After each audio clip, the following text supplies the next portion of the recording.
안녕하세요. 오늘도 사연살롱을 찾아주셔서 감사합니다. 서울에 사는 30대 여성이에요. 6개월 전 저는 파혼을 당했어요. 하지만 아쉬운 마음은 전혀 없어요. 만약 틀어지지 않았다면 전 진흙탕에서 허우적대고 있었을 테니까요. 그동안 나름 머리가 좋은 편이라고 자부하며 살았는데 이번에 보니 연애머리는 꽝이었던 것 같아요. 그러지 않고서야 그런 남자와 결혼까지 생각했을 리가 없죠. 전 남친을 만나게 된 건 바로 시어머니가 될 뻔한 그 여자 때문이에요. 편의상 그냥 시어머니라고 부를게요.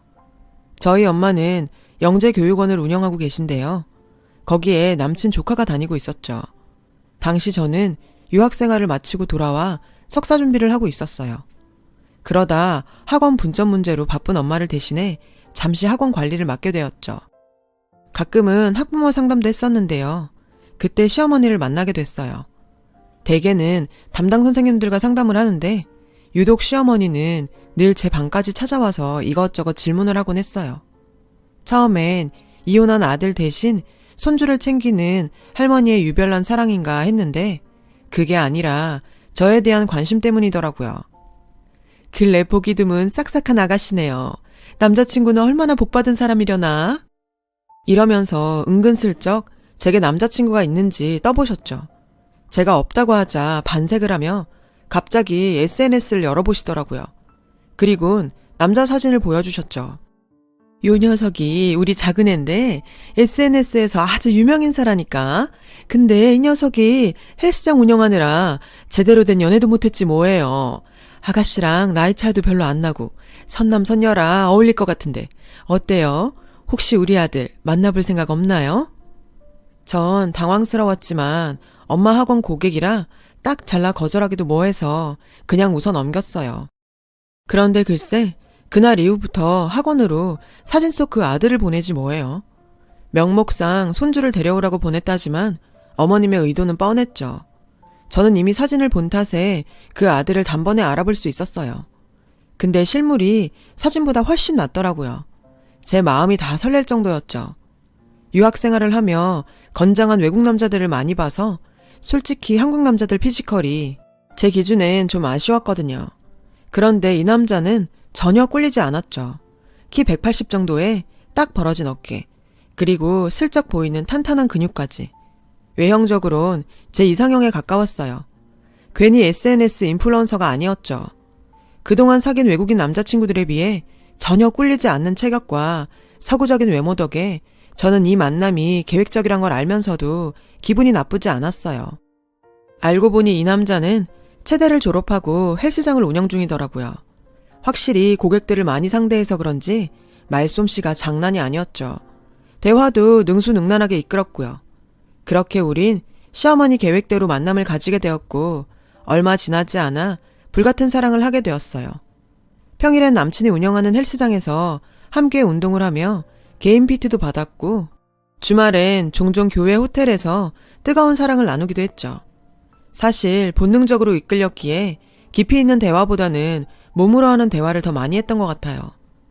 이 남자와 보내는 하루하루가 꿈처럼 흘러가던 어느 날 저는 마치 드라마 속 한 장면처럼 벚꽃이 흩날리는 거리 한복판에서 프로포즈를 받게 되었어요. 유학생활 동안 한국 드라마를 보며 드라마틱한 로맨스를 꿈꿔왔는데 제가 바로 그 주인공이 된 것 같았죠. 그 순간만큼은 송혜교, 전지현도 김태희도 부럽지 않았답니다. 남자친구랑 함께 다니면 여자들이 질투 어린 시선으로 바라보곤 했는데요. 처음엔 불쾌했지만 나중엔 느긋하게 그 시선을 즐기곤 했어요. 이 남자의 여자는 바로 나다 하면서요.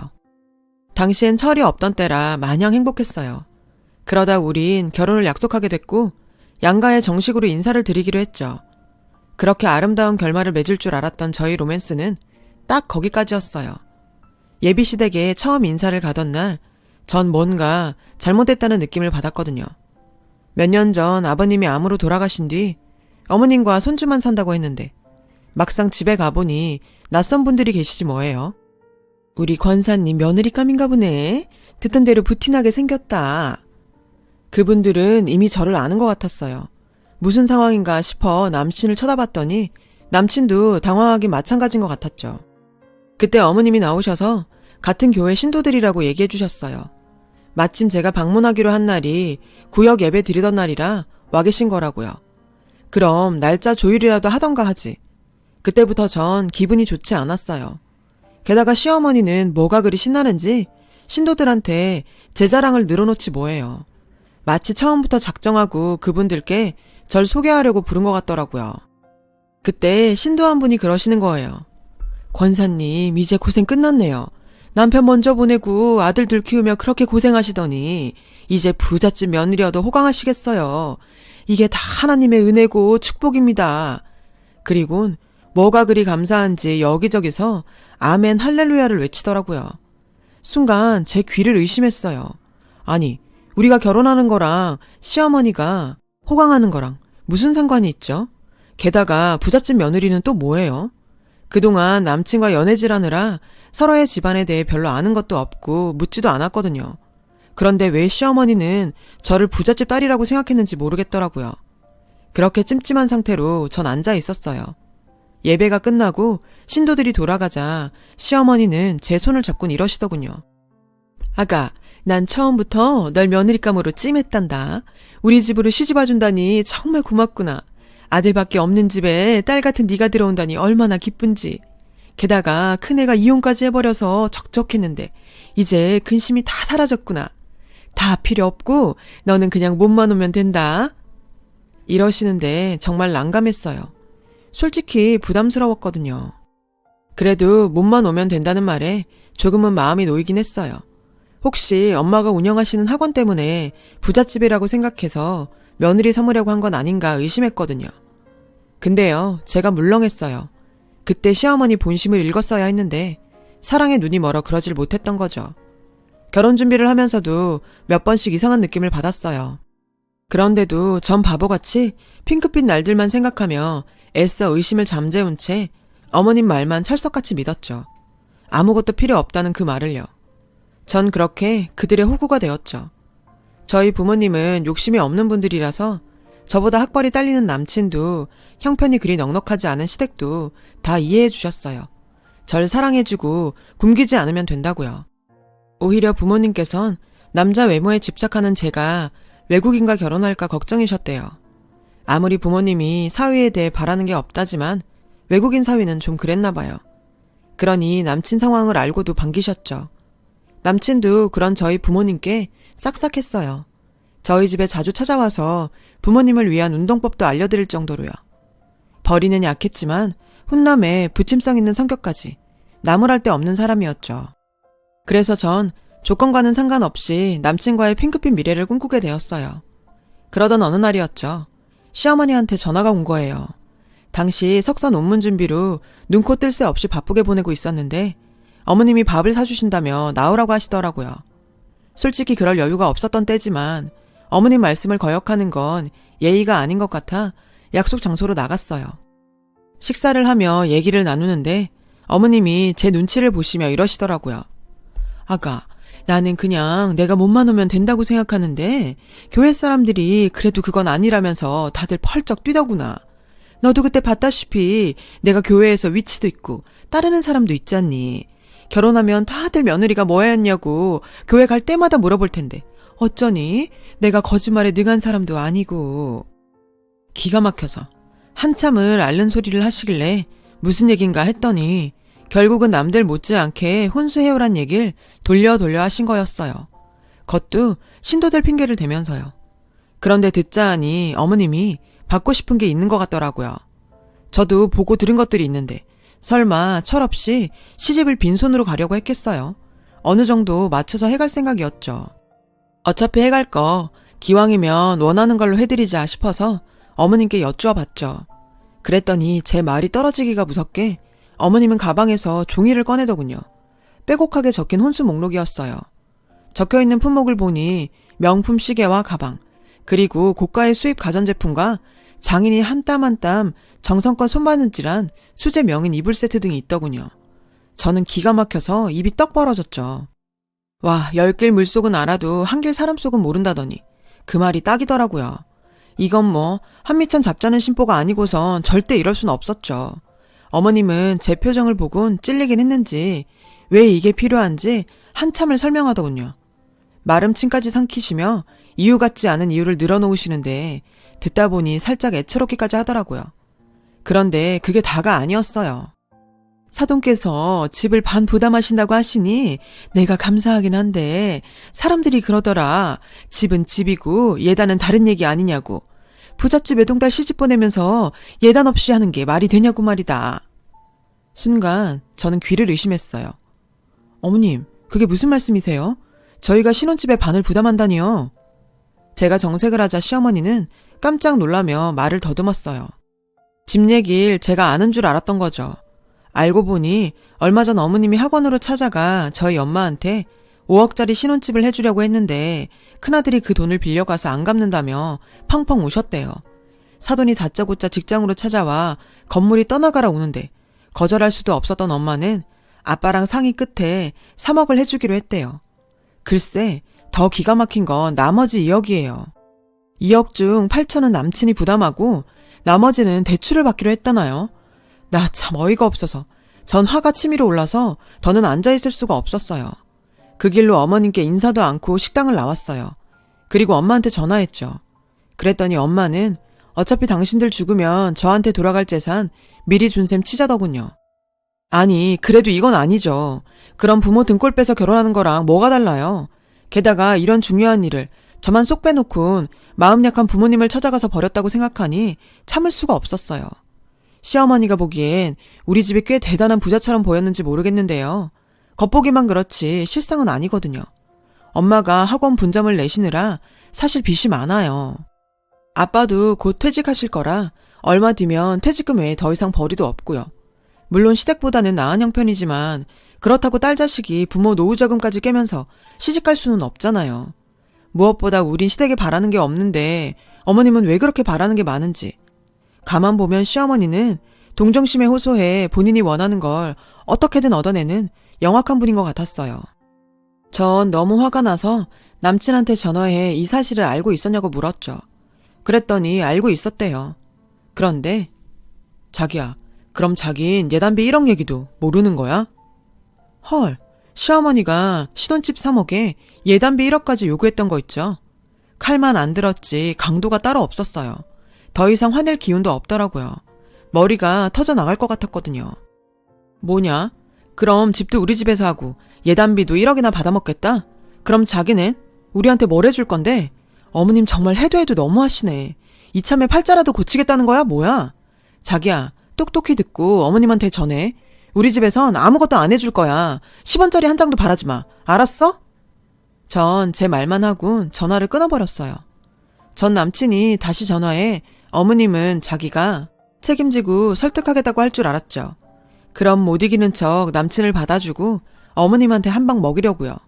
당신 아들도 내 편이란 걸 보여주면서요. 그런데 그건 제 오산이었어요.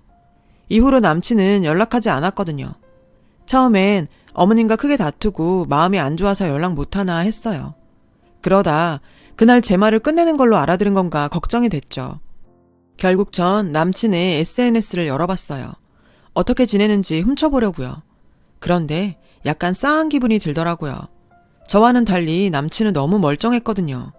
그래서 전 남친 헬스장으로 찾아갔어요. 그런데 거기서 못 볼 걸 보고 말았죠. 남친과 시어머니가 웬 여자랑 있더군요. 딱 봐도 남친보다 8살은 더 들어 보이는 여자였어요. 그런데 세 사람이 꽤 다정해 보이는 거예요. 왠지 감이 좋지 않았죠. 그래서 세 사람의 대화를 엿들었어요. 그런데 그 여자랑 남친이 곧 결혼을 한다지 뭐예요. 너무 기가 막혀서 말도 안 나오더라고요. 가만히 있을 수 없어서 그들 앞으로 갔어요. 절 보자 시어머니는 귀신이라도 본 듯 깜짝 놀라며 남친과 여자를 내보냈어요. 자기랑 얘기하자고요. 그러더니 표독스런 표정으로 일방적으로 파혼 선언할 땐 언제고 뻔뻔스럽게 어딜 찾아와? 파혼이라뇨? 제가 언제요? 전 그런 말 한 적 없어요. 어머님은 제 말은 듣지도 않고 자기 말만 이어갔어요. 자기 아들은 우리 집보다 훨씬 부잣집에 장가가게 됐으니 이쯤에서 빠지라고요. 괜히 자기 아들 마음 흔들지 말라나요? 그리곤 절 헬스장에서 쫓아냈어요. 전 이게 무슨 일인가 싶었죠. 남친과 마지막으로 통화한 게 불과 3주 전인데 그동안 무슨 여자를 만나 결혼을 한다는 건지 이해가 되질 않았어요. 어머님 표정으로 봐선 거짓말은 아닌 것 같아 더 겁이 났죠. 내 결혼이 정말 이대로 끝날까 봐요. 그래서 그날 밤 남친한테 전화를 했어요. 그리고 내막을 알게 됐죠. 남친 말에 따르면 그날 제 전화를 받고 어머님과 예단 문제로 다투고 있었는데 그 얘기를 훔쳐들은 헬스장 회원이 어머님한테 그랬대요. 자기라면 집도 차도 다 해올 수 있다고. 남친은 그 말을 농담처럼 넘겼는데 어머님은 달랐던 거죠. 다음 날부터 어머님이랑 그 회원이 붙어 다니기 시작했대요. 제가 왜 그걸 가만 보고 있었냐고 했더니 안 그래도 요즘 회원이 줄어서 걱정인데 혹시 싫은 소리 했다가 그만두겠다고 하면 어쩌나 해서 놔뒀다나요. 말이 돼요? 그깟 돈 몇 푼에 절절매다 엄한 여자랑 결혼까지 한다는 게? 근데 알고 보니 그 여자는 오래전부터 남친을 짝사랑해온 여자더래요. 돈도 많으면서 남친네 싸구려 헬스장을 다니는 것도 남친 보려고 그러는 거고요. 그 다음 수수는 알다시피 똑같았어요. 시어머니가 저한테 했듯 남친과 그 여자 사이에 다리를 놓은 거죠. 처음엔 어머님 뜻을 어길 수 없어서 몇 번 만났는데 싹싹하고 괜찮더라나요. 자기를 많이 사랑했지만 난 엄마 뜻을 어길 순 없어. 우리 엄마 남편 먼저 보내고 우리 형제 키우느라 정말 고생 많으셨거든. 그런 엄마 같으면 어떻게 못을 박아? 자기한테 미안하지만 난 그런 엄마 뜻에 따르고 싶어. 다행히 지금 그 사람은 엄마 마음에도 쏙 든다고 하고. 그러니까 자기가 이해해줘. 전화를 끊고 보니 확실해지더군요. 그동안 내가 만나온 이 남자는 세상 둘도 없는 마마보이였다는 사실이요. 순간 기운이 쭉 빠졌어요. 그간 허수아비랑 연애를 했나 싶더군요. 그렇게 전 파혼 아닌 파혼을 당했고 한동안 방 안에 처박혀 지냈어요. 혼자 똑똑한 척 하다가 된통 당한 터라 자존심에도 엄청난 상처를 입었죠. 처음 며칠은 제 자신을 탓했어요. 그날 욱하는 마음에 그렇게 화만 내지 않았다면 파혼 따윈 당하지 않았을 텐데. 엄마 말대로 어차피 나중에 내가 받을 유산 좀 일찍 받는다 생각하면 그만인데 이 모든 게 다 제 탓 같았어요. 그런데 아니더라고요. 여느 날과 같이 전 방에 틀어박혀 울다 잠들기를 반복하고 있었어요. 갑자기 휴대폰이 울렸죠. 잠결에 받아보니 한솔이 엄마라고 하더군요. 순간 잠이 확 깼어요. 한솔이는 남친의 조카거든요. 한솔이 어머님이요? 그럼 상준씨 형수님이신가요? 제 말에 한솔 엄마는 잠시 말이 없더군요. 그이가 그래요? 제가 자기 형수라고? 아니요, 저 그 사람 아내예요. 전 잠결에 받은 전화라 제가 잘못 들은 줄 알았어요. 그런데 맞더라고요, 내 남친의 아내가. 별거 중이긴 하지만 서류상으론 아직 우리 부부예요. 그래서 말인데요, 선생님이 절 좀 도와주시면 안 될까요? 부탁드려요. 전 전화를 끊고 한솔 엄마를 만나러 갔어요. 그리고 한솔 엄마를 통해 지금껏 제가 모르고 있었던 엄청난 사실을 알게 됐죠. 두 얼굴의 남친에 대해서요. 한솔이를 통해 선생님과 제 남편 얘긴 들었어요. 솔직히 놀랍지도 않네요. 한두 번 있었던 일도 아니니까. 그 사람 상습범이에요. 혼인빙자 사기. 우리 한솔이가 자기 형 아들이라고 했다면서요? 미친 새끼. 그 사람 형제 없어요. 외아들이에요. 그 엄마의 그 아들이라고 모자가 아주 똑같이 쓰레기라고요. 엄마가 먹잇감 찾고 아들이 몸으로 꼬시고. 솔직히 저도 그렇게 걸려서 결혼까지 했어요. 저도 선생님처럼 혼수며 예단비 감당 못하겠다고 했더니 팽 하려는 거 한 소리 생기는 바람에 결혼까지 하게 됐고요. 같이 산 건 한 2년 되나? 결혼하고도 집벌은 남 못 주고 모자가 혼인빙자 사기를 치고 다녀서 참다 못해 집 나왔어요. 이혼을 하고 싶었지만 친권을 뺏길까봐 못하고 있었다고 하더군요. 한 소리를 통해 이번 일을 듣고 제 도움을 받을 수 있을까 해서 왔다고요. 남친을 혼인빙자로 고소해달라더군요. 한솔이 엄마를 만나고 온 그날 전 부모님께 모든 사실을 털어놨어요. 엄마는 어떻게 사람이 그럴 수 있냐며 펑펑 우셨고 아빠는 당장 달려갈 기세로 화를 내셨죠. 결국 전 부모님의 도움을 받아 변호사를 선임했고 남친과 그의 엄마를 혼인빙자 사기죄로 고소했어요. 다행인지 불행인지 그동안 시어머니가 저 몰래 엄마한테 야금야금 돈을 뜯어갔는데 그것도 포함해서 소장에 올렸죠. 변호사 말이 상대한테 뜯긴 물품이나 금전이 있으면 적은 금액이라고 해도 상세히 모두 적으라고 하더군요. 그래야 처벌 수위가 높아진다고요. 엄마는 A4 용지를 꺼내놓곤 그간 시어머니한테 떼인 한솔이 학원비며 명품 액세서리 등을 하나하나 기입해 나갔어요. 구질구질하게 많이도 뜯어갔더라고요. 근데 전 이 정도로는 화가 안 풀렸어요. 그래서 빅엿을 먹이러 남친 집으로 찾아갔죠. 매달 3번째 수요일 집에서 구역예배를 드린다는 걸 알고 있었거든요. 집에 가니 다행히 교회 신도 중 한 명이 절 알아보곤 현관문을 열어주었어요. 제가 거실로 들어가자 시어머니와 남친은 절 보고 깜짝 놀라더군요. 남친과 결혼한다는 여자도 와 있었죠. 어머, 어머님, 또 이 짓거리를 하세요? 신도들 앞에서 부잣집 며느리 자랑질하려고요? 근데 어쩌죠? 겉도 모르고 전 예비 며느리가 눈치 없이 찾아와서. 참, 한솔이 아빠는 잘 있나요? 얘기만 들었지 한 번도 본 적이 없네요. 신도님들은 이대 큰아들 본 적 있으세요? 없으시죠? 당연하죠. 애초에 아들은 하나뿐이니까. 제 말에 어머님은 사색이 돼선 제 팔을 끄집어 잡았어요. 상준아, 뭐해? 얘 좀 데리고 나가라. 남친이 제 팔을 잡으려길래 전 뿌리치며 말했죠. 놔라. 안 그럼 경찰 부른다. 인간아, 아무리 돈이 좋아도 그렇지 지 아들 조카라고 속이고 싶니? 한 소리가 불쌍하지도 않아? 네 엄마도 네 엄마지만 넌 더 쓰레기야. 어머님, 믿으시는 분이 이러면 안 되죠. 어린 손주까지 팔아가며 이러고 싶어요? 권사씩이나 하는 분이? 하긴 그러니까 아들 몸 팔아서 삥이나 듣고 살았겠죠. 여기 계신 권사님이 혼인빙자 사기범인 건 다들 아시나요? 돈 많은 집 딸내미 찾아서 유부남 아들 앞세워 지금껏 결혼 사기치고 다녔어요. 하마터면 저도 당할 뻔했고요. 돈 좀 뜯었다 싶으면 말도 안 되는 혼수랑 억대 예단비 요구해서 여자 쪽에서 떨어져 나가게 하는 게 수법이래요. 근데 어쩌죠 어머님? 다 들켰는데? 순간 신도들이 웅성거렸어요. 권사님, 이게 사실이에요? 어디 말 좀 해보세요. 솔직히 아드님 파혼한 지 얼마나 됐다고 새며느리감 보여준다길래 이상했어요. 근데 이런 일을 벌일 줄이야. 죄송하지만 앞으론 우리 교회 출입 삼가해주세요. 같은 교인이라는 게 창피합니다. 다들 가시죠. 신도분들이 화를 내며 집을 나가자 남친의 새 애인은 남친의 뺨을 3개 치곤 쌍욕을 하고 나가버렸어요.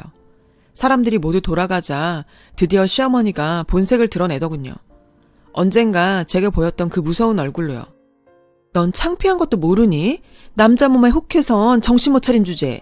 내가 너더러 내 아들이랑 사귀랬니? 네가 좋아 사귄 거 아니야. 그래놓고 이제 와서 뭔 개소리야. 더 험한 꼴 당하기 전에 입 닥치고 당장 내 집에서 나가. 안 그럼 니네 학교에 나체 사진 쫙 깔릴 테니까. 어디 하룻강아지 법무사인 줄 모르고 까불어? 제가 이 집에 온 이유는 이거였어요. 이미 한솔 엄마한테 다 들었거든요. 그동안 당한 여자들이 소송을 걸지 못한 이유가 바로 나체 사진 때문이라고요. 남친과 호텔 다닐 때 몰래 찍힌 사진이요. 너, 내 나체 사진도 찍었구나? 그걸로 내 입막음하려고? 진짜 너란 인간은 끝도 없이 추잡하구나. 정말 더러워서 상종하기도 싫다. 근데 이것만은 알아도 넌 이제 끝이야. 어머님, 제 사진 가지고 어떻게 해볼 생각인가 본데요. 어디 한번 해보세요. 내가 다치는지 그쪽이 다치는지. 그때 가서도 지금처럼 당당할 수 있는지 제가 두 눈 뜨고 똑바로 지켜볼 겁니다. 전 그 길로 그 집을 나왔어요. 집에 와서 확인해보니 시어머니가 나체 사진으로 절 협박하는 부분도 잘 녹음됐더군요. 그 길로 전 경찰서로 달려갔어요. 그리고 얼마 뒤 남친 집으로 소장이 도착했는지 남친한테 전화가 왔더군요. 자기는 엄마가 시켜서 했을 뿐이라며 제발 살려달라고 빌었죠. 아주 끝까지 구질구질했어요. 전 소송 취하할 생각도 없고 니깟 놈이 죽든 살든 관심 없으니까 니 잘난 엄마랑 상의하라고 하곤 전화를 끊어버렸어요. 그런데 몇 시간 뒤 어머님한테 전화가 왔더라고요. 아들이 헬스장 때문에 돈이 필요해 자기를 사기에 끌어들인 거라고요. 자기도 피해자라나요? 기가 막혀서 웃음만 나더라고요. 그래서 한마디 해줬어요. 이봐요 아줌마. 콩 심은 데선 콩 나고요. 팥 심은 데선 팥만 나와요. 대개 아들이 누굴 닮았겠어요? 그러니 아줌마 업보다 생각하시고 끌어안으세요. 아셨어요? 그 뒤로도 몇 번 더 전화가 왔지만 그때마다 쌍욕을 바가지로 해줬더니 더 이상은 귀찮게 안 하더라고요.